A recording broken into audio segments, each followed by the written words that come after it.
Olá! Neste trabalho de Farmacognosia 2, nós iremos apresentar conceitos básicos e análise de artigo, evidências para eficácia e segurança de preparações à base de ervas para perda de peso. Fazem parte deste grupo os alunos e alunas Ana Luísa Moroade César, Caio Henrique Rodrigues Santos, Cecília Nascimento de Lima, Fábio Fialho Meneguesso, Paula de Fátima Fernandes Blanc e Rayane Costa Viana. Temos que planta medicinal é a espécie vegetal, cultivada ou não, utilizada com propósitos terapêuticos. Aqui ao lado, alguns exemplos de plantas medicinais. Droga vegetal é a planta medicinal ou partes dela que contêm as substâncias responsáveis pela ação terapêutica, após processos de colheita, estabilização e secagem, podendo estar na forma íntegra, rasurada, triturada ou pulverizada. Aqui no slide, nós temos o exemplo da droga vegetal da planta guaco. O derivado vegetal é o produto da extração da planta medicinal fresca ou da droga vegetal, que contenha as substâncias responsáveis pela ação terapêutica, podendo ocorrer na forma de extrato, de óleo fixo e volátil, cera, exudado e outros. Em relação à diferença entre droga vegetal e derivado vegetal, nós temos que a droga vegetal é caracterizada por ser a planta medicinal que passa apenas pelos processos da colheita, da estabilização e da secagem. Já o derivado vegetal, ele é o produto da extração da planta medicinal, ou seja, são aplicados processos de extração, o que não é observado na droga vegetal. Medicamento fitoterápico, ou simplesmente MF, é um medicamento obtido empregando-se exclusivamente em matérias-primas ativas vegetais. Ele é caracterizado pelo conhecimento da eficácia e dos riscos de seu uso, assim como pela reprodutibilidade e constância da sua qualidade. Aqui nós temos o exemplo do medicamento fitoterápico Ederaflux. Fitofármaco, conforme está predeterminado na Anvisa, são também considerados medicamentos de biodiversidade vegetal, mas se diferenciam dos fitoterápicos por serem substâncias purificadas e isoladas. Então, a partir de uma matéria-prima vegetal, é feito um isolamento e é uma estrutura química definida e também atividade farmacológica. Esse é o caso do óleo de canabidiol, que é fabricado pela Prate Dona Dulce. Aqui está o exemplo tanto da estrutura química, né, do canabidiol, como o medicamento que é vendido pela Prate Dona Dulce, que atualmente está custando em torno de uns R$600 a caixinha. Em relação ao fármaco sintético, nós temos que não são considerados fitofármacos, pois são compostos isolados que sofreram qualquer etapa de semissíntese ou modificação de sua estrutura química. A exemplo, nós temos a aspirina, que foi sintetizada e modificada a partir do salgueiro. Então, ela se configura um fármaco sintético. Nós temos o salgueiro, nós temos o ácido salicílico, né? E depois, após a síntese, a gente obtém o ácido acetil salicílico. Então, o ácido acetil salicílico, tal qual é comercializado, ele é considerado um fármaco sintético. Temos também a diferença entre homeopatia e fitoterapia. A fitoterapia, ou terapia pelas plantas, é um método terapêutico que utiliza os princípios ativos, as plantas, para curar diversas doenças. Foi a partir do reconhecimento dessas propriedades terapêuticas que se deu o surgimento da medicina alopática moderna, onde a interação entre o princípio ativo de uma planta e um receptor específico no paciente produz o resultado terapêutico. São conhecidos como fitoterápicos os medicamentos cuja matéria-prima é exclusivamente de origem vegetal. Já no caso da homeopatia, ela é um método terapêutico baseado na lei do semelhante, que indica que as substâncias que são capazes de ocasionar determinados sintomas em um indivíduo sadio também podem estimular a cura em indivíduos que estão doentes e que apresentam os mesmos sintomas ocasionados por essas plantas nos indivíduos sadios. E os medicamentos, além de serem feitos com substâncias vegetais, também podem possuir princípios ativos minerais e animais em sua composição. Meu nome é Cecília, vou falar um pouco sobre a introdução do artigo, né? O nosso artigo é Evidence for the Efficacy and Safety of Herbal Weight Loss Preparation. Ele foi publicado na Journal of Integrative Medicine.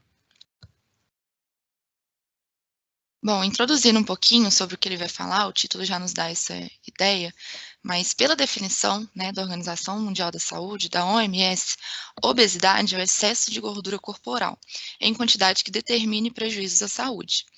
Nessa tabela, a gente consegue ter uma ideia do que significa, né, esse IMC e como que ele define se uma pessoa é obesa ou não. Então, a gente vê aqui que a obesidade grau 1 começa de 30 a 34,9 UMC, e é onde, de fato, a gente começa a ter comorbidades associadas.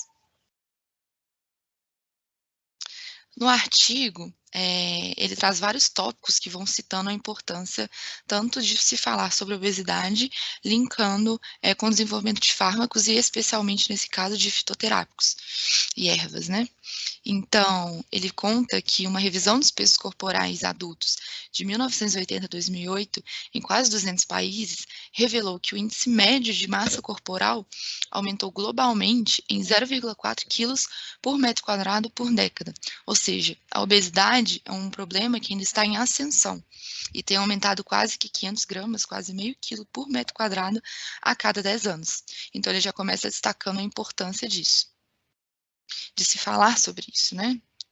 No geral, indivíduos com sobrepeso e obesidade compreendem 13% da população adulta mundial, o que é muito grande, mais de 10%, né? O que explica um grande interesse de indústrias farmacêuticas, empresas e do universo privado em si, em atuar em cima desse público.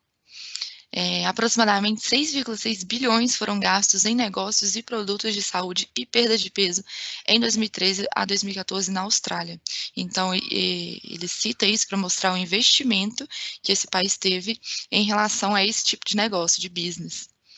E outro ponto é que a obesidade está associada a uma ampla gama de deficiências e doenças. Então, geralmente, uma pessoa obesa, ela apresenta outros quadros clínicos, né, de comorbidades, como diabetes, hipertensão, doenças cardíacas. Inclusive, na literatura, há esse não consenso, se de fato a obesidade é uma doença ou um fator de risco que aumenta as chances de um indivíduo apresentar doenças de fato, como essas que eu citei, de diabetes, hipertensão, dentre outras.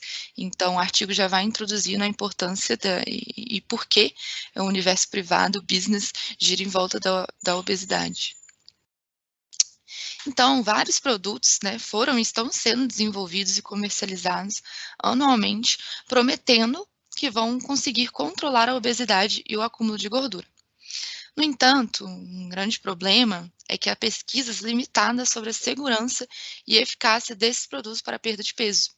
Então, empresas prometem, as pessoas confiam, compram, investem seu dinheiro e, de fato, às vezes aquele produto que você está comprando não apresenta evidência científica nenhuma de que, de fato, vai atuar na manutenção ou na perda de peso. A CAN é uma gama de produtos que incluem preparações médicas e medicinais, né, que contém suplementos nutricionais, vitaminas, minerais, ervas, aromaterapia e preparações homeopáticas. Então, são produtos diferentes, produtos farmacológicos que de fato atuam no sistema nervoso central ou com alguma atuação farmacológica de fato. E o aumento de uso desses produtos, que é o que o artigo fala, nas sociedades ocidentais, também inclui uma gama de plantas fitoterápicas que estimulam a perda de peso e têm efeitos anti-obesidade. Só que uma grande limitação disso, que o artigo ele deixa bem claro nessa introdução, são os desafios que tem, né, pela prática regulatória. Então, cada país no mundo tem as suas regulamentações a respeito disso, do que é permitido e do que não é, de um controle de qualidade que se pode ter ou não e que varia de um país para o outro. E se tem um controle de qualidade, os compêndios oficiais que ele tem que seguir. Então, é uma variância muito grande. Os estudos são limitados, então, na literatura, a gente tem uma dificuldade de encontrar informações sobre isso, e um grande problema também é o adulteramento, né? Por ser pouco estudado e por ter uma prática regulatória fraca, isso gera um universo muito propício a adulteramento. Falando de uma forma, a grosso modo, é como se colocassem farinha em suplementos, né? Esse tipo de coisa. E aí as pessoas vão, investem seu dinheiro através dessa promessa e não obtêm os resultados esperados. Então, o artigo vai fazer um estudo, né, sobre esses fitoterápicos e, na própria introdução, ele já traz essa problemática para a gente. A metodologia utilizada foi uma revisão integrativa e estruturada de literatura. O foco dessa revisão foram relatórios sobre a segurança e eficácia de 5 ervas e preparações utilizadas para a perda de peso. A principal base de dados utilizada foi a PubMed, mas também utilizaram o Google Scholar como uma base de dados. A estratégia de busca, ela incluía artigos de revisão, ensaios clínicos, revisão sistemática e de meta-análise. Já que a metodologia era uma revisão integrativa, todos esses tipos de estudos foram incluídos. A estratégia de busca, ela também considerou artigos desde 1981 a 2018, porém, os artigos que foram priorizados foram os artigos publicados após 2010. E na busca foram feitas combinações de palavras-chave, como perda de peso, medicina herbal, tratamento da obesidade, reações adversas, segurança, eficácia, Garcinia cambogia, Camellia sinensis, Rhodia gordoni, Citrus aurantium e Coleus forscolli.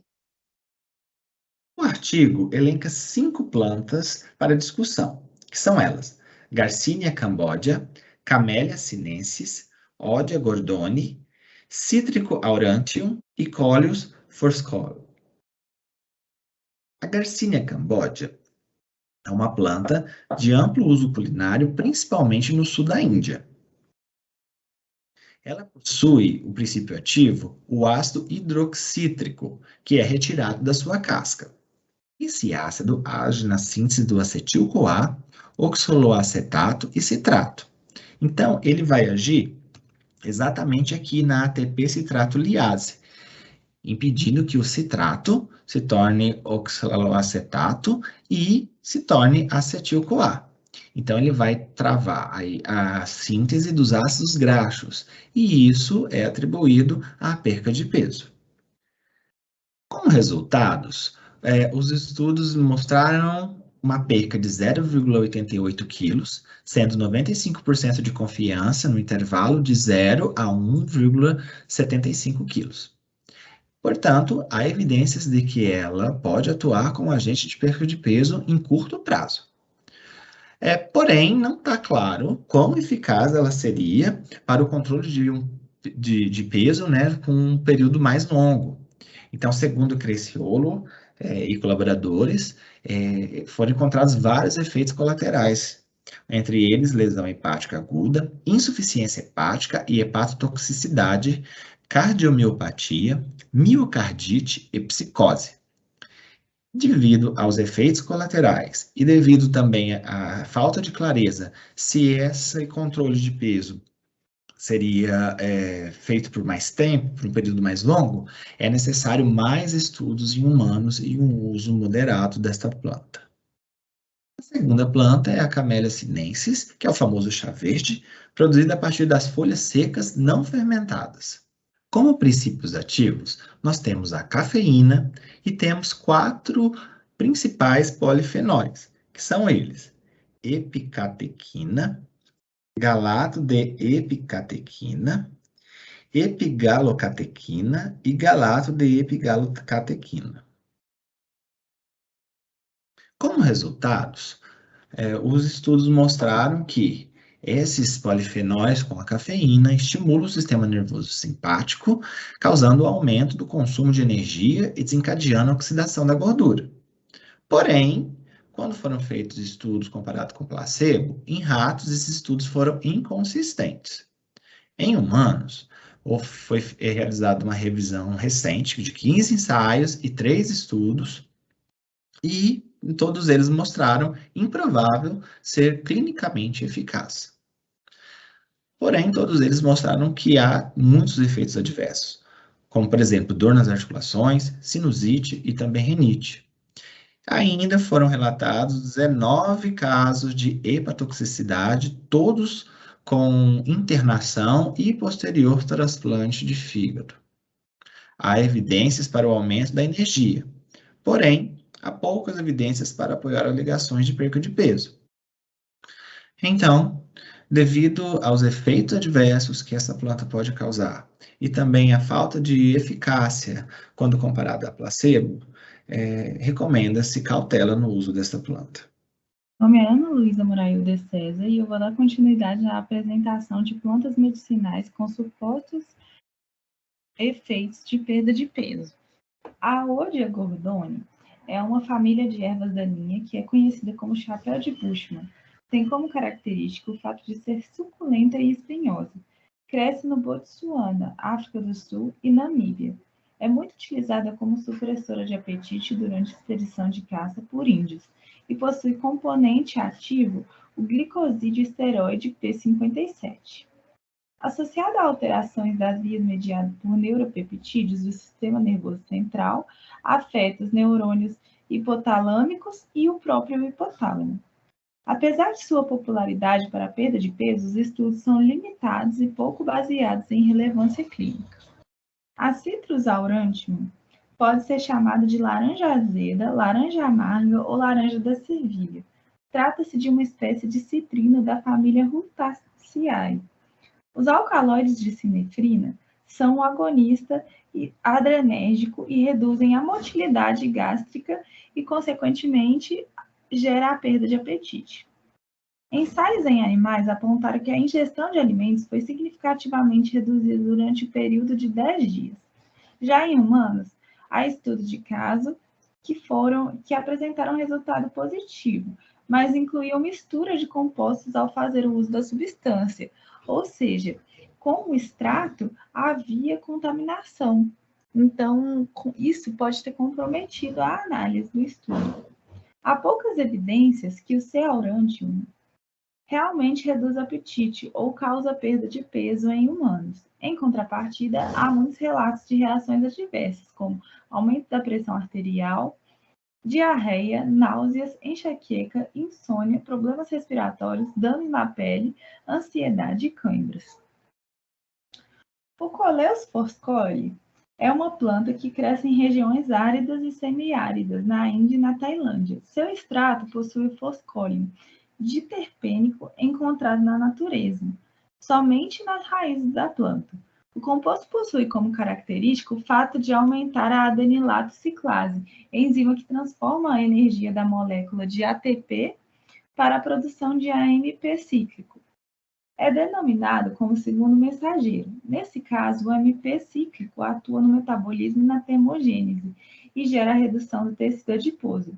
Han e outros observaram que em ratos há de fato perda de peso e redução de apetite ao utilizar o C. forscolli, mas que em humanos, embora afete o apetite, não causou perda de peso significativa. Da mesma forma, Henderson e outros avaliaram que não observou perda de apetite com o uso da substância e não houve perda de peso. Contudo, Henderson destaca que o suplemento pode reduzir a gordura corporal em homens obesos. Não há muitos relatos de reação adversa, no entanto, é importante relatar que pode se tratar apenas de subnotificação. Boa noite, meu nome é Paula e eu vou falar um pouco sobre as interações farmacocinéticas de ervas para a perda de peso.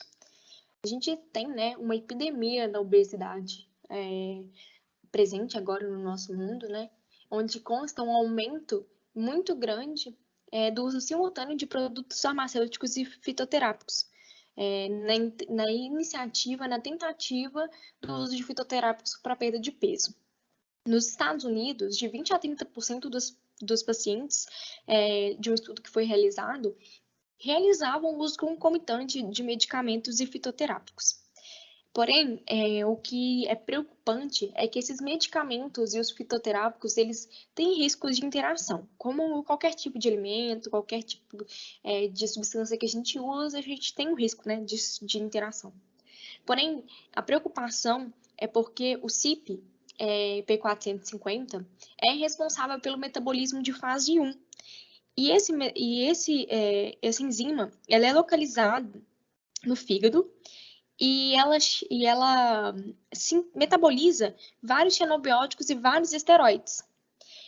E assim como os medicamentos convencionais, os medicamentos de uso contínuo, os medicamentos para comorbidades que nós temos em larga escala, os fitoterápicos, os fitoquímicos, eles são excretados do corpo e passam por metabolismo, para serem excretados, né? Eles são processados e passam por metabolismo de fase 1 e fase 2.